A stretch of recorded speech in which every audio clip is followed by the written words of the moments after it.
Greetings, YouTubians, and welcome back to Wayne Sharp World, where today I've got a fun list for you guys. You know, when I started my whole knife journey, my knife passion, my collection, my favorite type of knife was a big knife. I always had to have a blade 3.5 inches or bigger. They had to be, you know, a small little pocket sword. I just liked big knives. Now, as that has progressed and as my collection's grown and I started my channel and started getting into all sorts of other knives, from fifth pocket knives to sub 3-inch knives to the mid-size knives, I still enjoy a good big knife, but I find myself not carrying them quite as much as I used to. And I don't know how I feel about that, because there's still a lot of people out there that like nice big knives. I know people that carry, you know, 5-6 inch folding knives, or 5-6 inch bladed folding knives. So, you know, there's still a lot of people out there that enjoy those big knives. So for those people, I have got a list today of my favorite big knives that I've come across lately or have in my collection. I have kind of a good amount of them right now, so I figured it was a good time to do it. And there's one thing I want to specify in this, because there's some people that carry huge knives that, by all means, I'm sure they use and enjoy. And you know what? That's totally fine. Carry what you enjoy. That's part of this hobby and this passion is, you know, if it's not making you happy, you shouldn't be carrying it. So with all that said, these knives are the biggest knives I have that I personally would EDC. That doesn't mean that bigger knives shouldn't be EDC'd. They're just necessarily not my thing. So that's what we got today, the biggest knives in my collection that I think are the best for EDC. So with all that being said, let's just get right into it. I've got this in no particular, well, it isn't in order. It's not in order from like my least favorite to my favorite. It's just in order of price, in general price. And I won't even remember the prices on all these, but I will try to get kind of within the realm. And I will also have all these knives, or as many as I can, linked below. I'll have them all listed, and if there's a link available for it, I will have that link in there for you guys. So with that being said, let's get into it, starting off with the cheapest one in my collection, which is the Civivi Picaro. Now, this is it's definitely the biggest Civivi I've ever handled. I believe this is even bigger than the Civivi Asticus. We got a blade coming in, and I think around 3.88 inches, maybe a 4-inch blade with like a 3.8 inch cutting length. But nonetheless, there's no denying that this is a big knife. It's also a very unique Civivi in terms that it's on washers. I would say 95, if not more, percent of Civivis are on bearings. But I tell you what, this is a fantastic knife to have on washers. It makes it a little more of a little hard use knife. You know, washers, they're going to hold up a little better. They won't get quite as gritty as bearings might. And more than anything, it's just it's got that Civivi edge, it's got a hollow grind, and it comes down to a pretty darn thin hollow grind, making it very nice for slicing tasks. And again, coming in at around 45 to 55 bucks.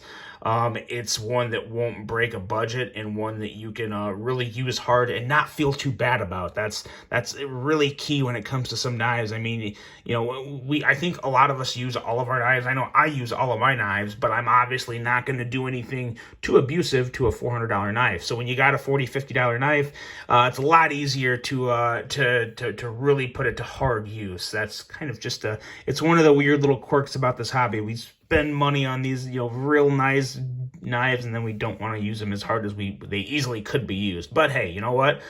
Different folks, different strokes, and to each their own. So this here is the Civivi Picaro, a very big knife and a very nice knife on a nice budget. Now on to the next one. This one is kind of a different kind of big. You know, there's length. This one in just overall size and width. The Kizer Roach. This actually has a considerable less amount of blade length than the Picaro you just saw, but there is no denying this is just a big honking knife and a great budget knife, coming in around, I would say 75 to 80 bucks, depending if it's on sale. Very nice slicey blade, incredible drop shot action. You kind of got to be careful with it sometimes because it'll get you. But it is just a very, very good offering from Kizer. And again, ergos on this guy. That's one of the biggest things to take away from this knife. Fantastic ergos, a knife that would really be enjoyed by someone with big hands. I mean, in all honesty, all these knives I think would be enjoyed by people with big hands because they're big knives. But still, with the choil on this, I love this finger choil. Wish it would be knocked in a little more, but it still feels pretty good overall. A blade that you can really get in there and you can do detailed work with, or you can just make really powerful sweeping cuts with this blade. And again, it's got that Kizer action, which, as I said, I think has surpassed Civivi as the best action on a budget knife. It just flies out. Has a nice look to it. You kind of see the roach design to it. Got a cool little roach on the deep carry clip that they did a very nice job of. And this is kind of like a budget version of a manual Microtech stitch.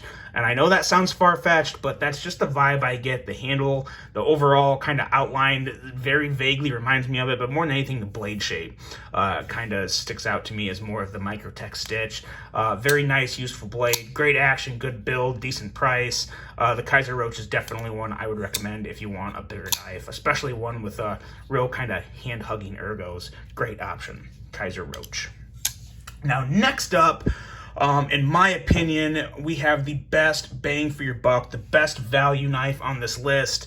And it's, in all honesty, one of the best knives under $100 you can ever get.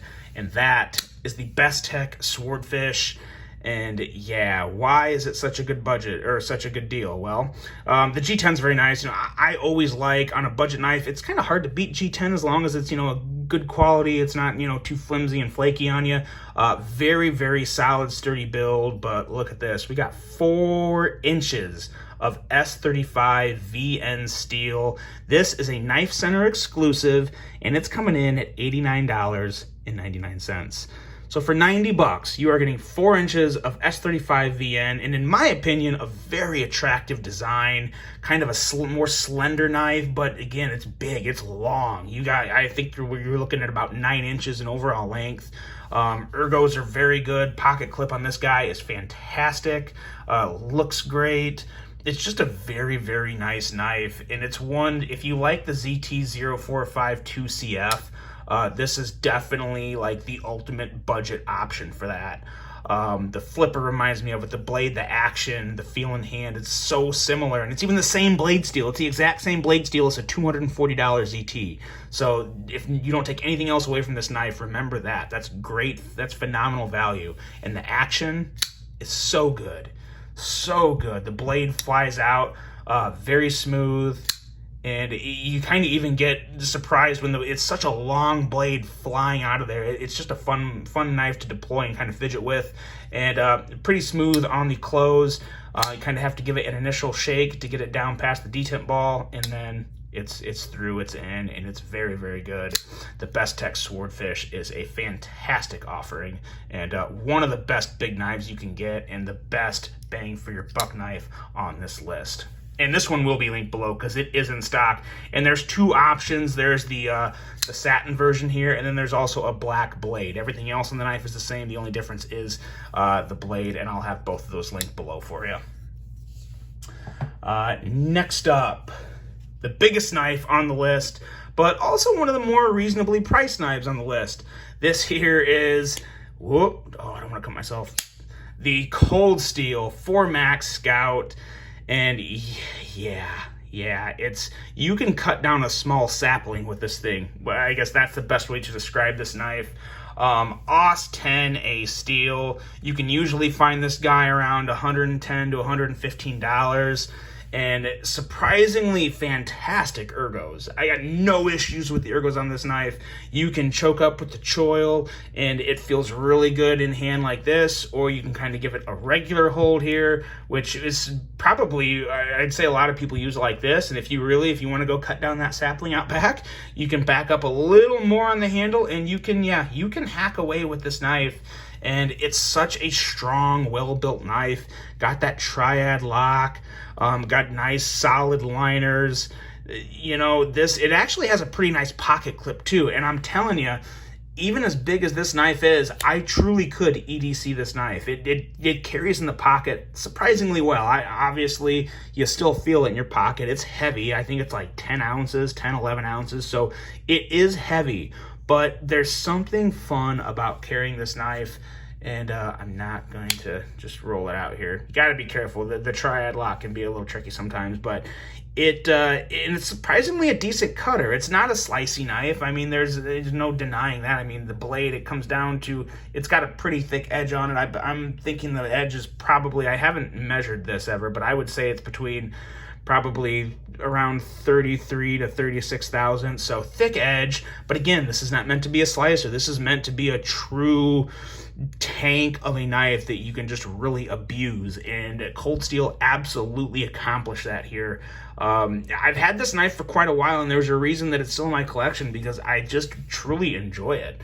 Definitely the biggest knife in my collection. I had a couple other cold steels that were bigger that I sold because I just wasn't really using them.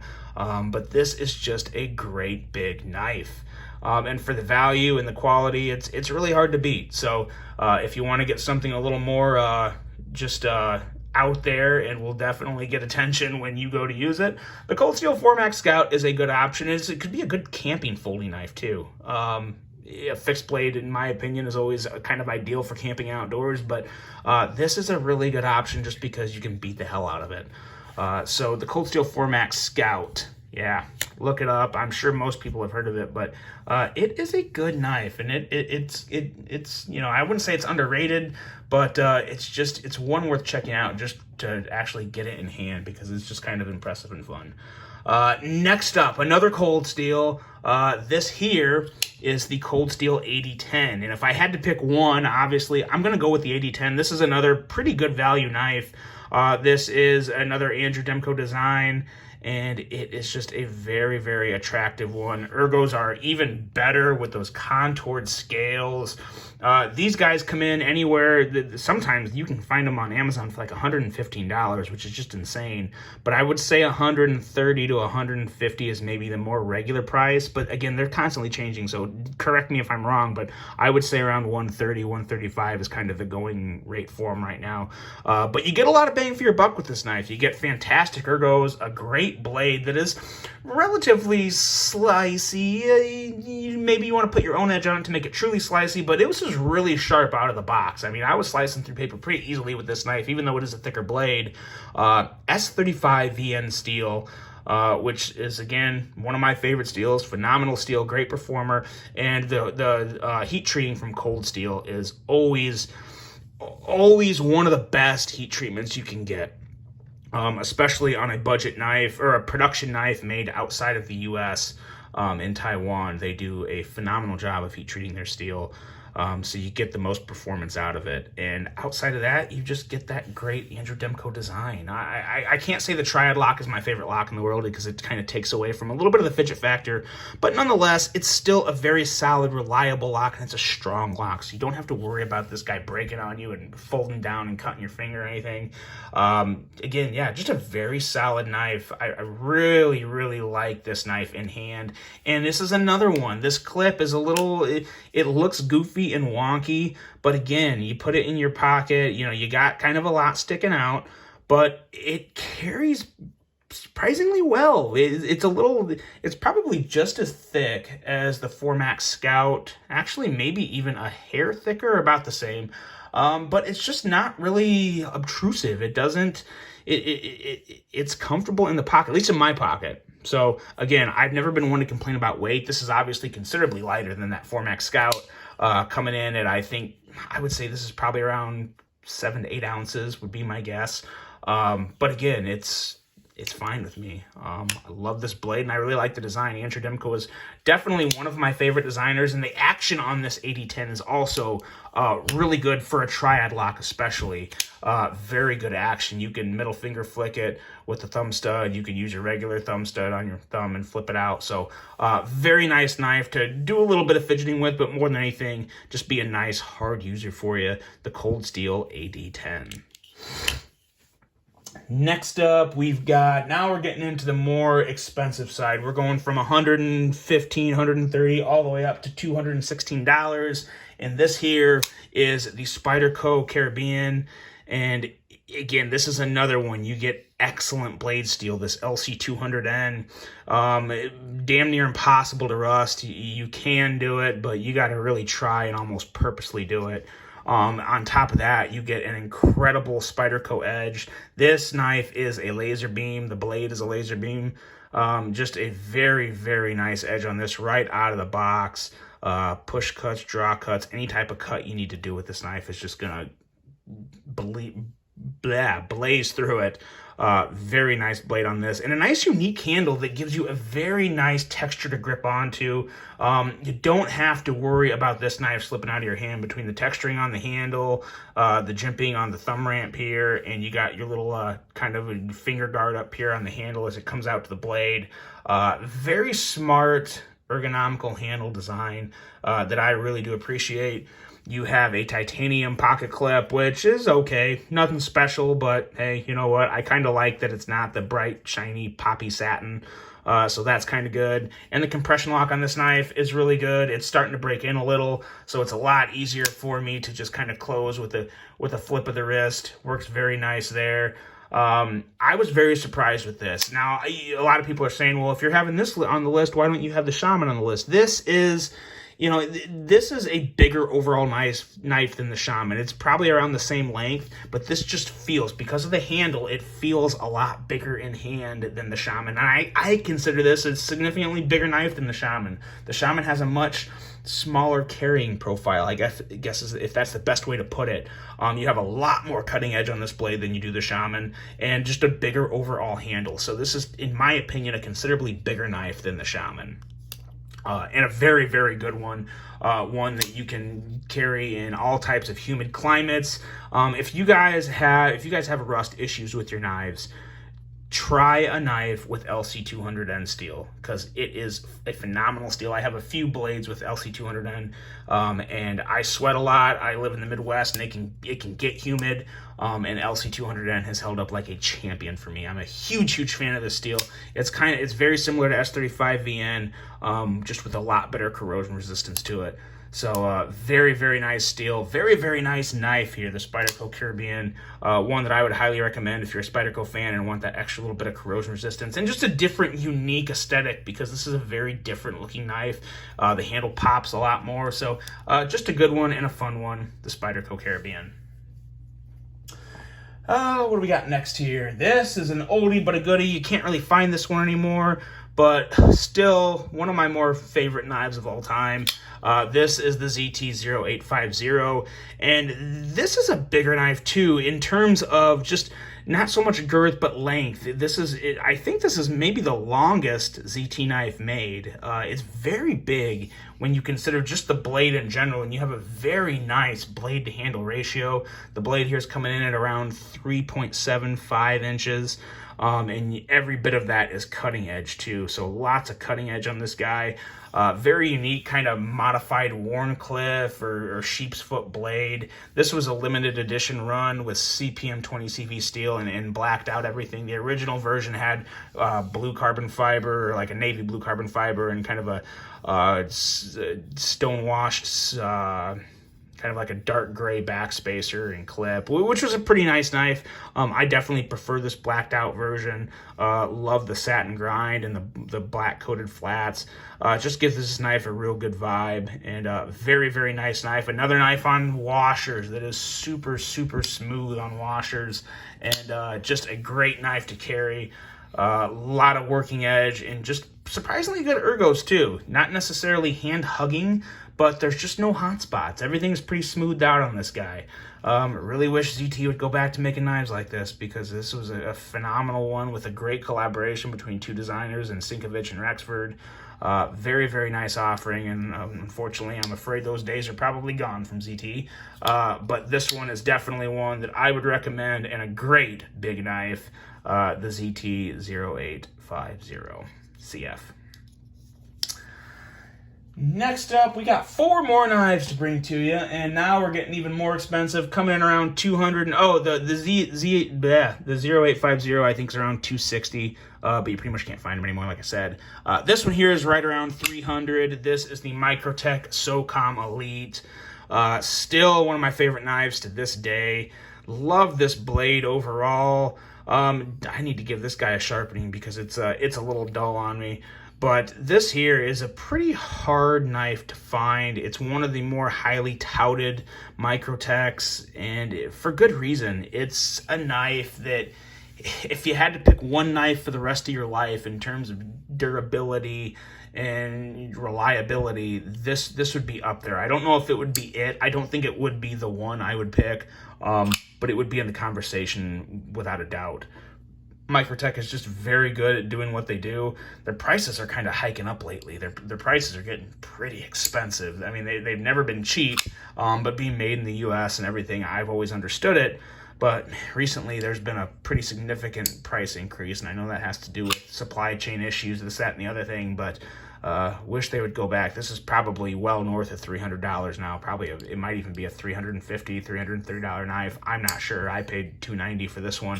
But regardless, very, very nice knife. Surprisingly good ergos with that clip up there. You don't really feel the clip that much at all. No hot spot.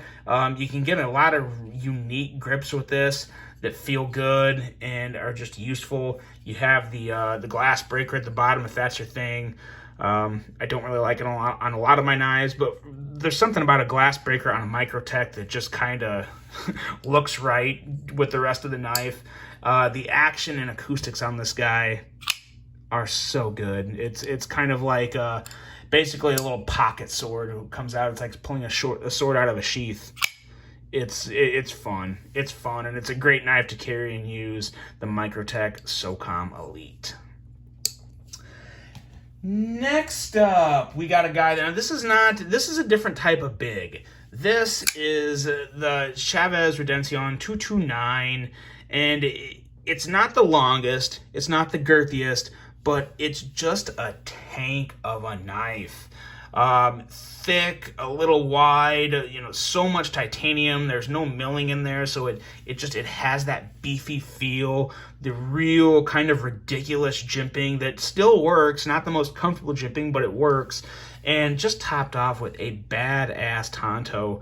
You guys have probably seen there has been a recent release of Redencions, but they are not the 229. This is the 229. Recently, the release was the Redencion Streets, which are a little smaller. This is about a 3.75-inch blade. The Streets have, I think, a 3.25-inch blade. So this is significantly bigger than the Streets. And I do prefer this one, mainly because on the new versions, Ramon added a different pocket clip, and you get 2 pocket clips, but there's 2 options. Some people don't like the skulls, so he made an option. He sent another pocket clip with each knife, so the screws show on the skull of the Streets, and I don't really like that, because I like the skull clip. I really like the skull clip, especially on this one.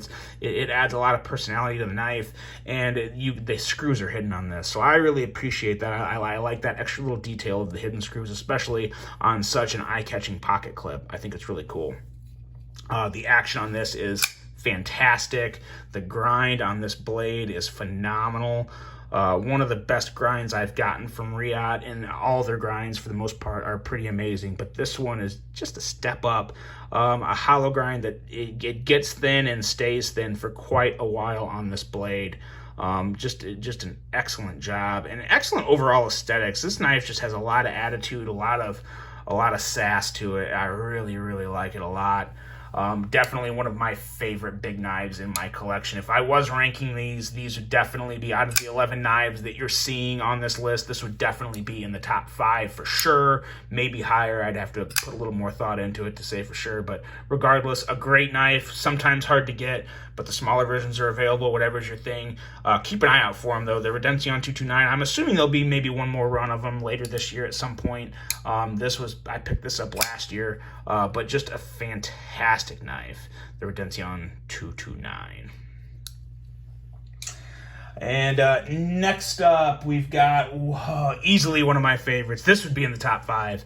This is the Demko AD20. And you guys probably know it's the fidget factor in this knife with the shark lock is just fantastic, but the size is also very impressive. This is probably a 3.75 inch blade, maybe even a little bigger, maybe a hair smaller too, but there's no denying this is just a big knife overall. The handle is big. You have a lot of real estate to grab onto with this knife. There's a choil where you can move up, and anytime I hold a knife like this, I'm using the choil and there's still this much of the handle sticking out of my hand.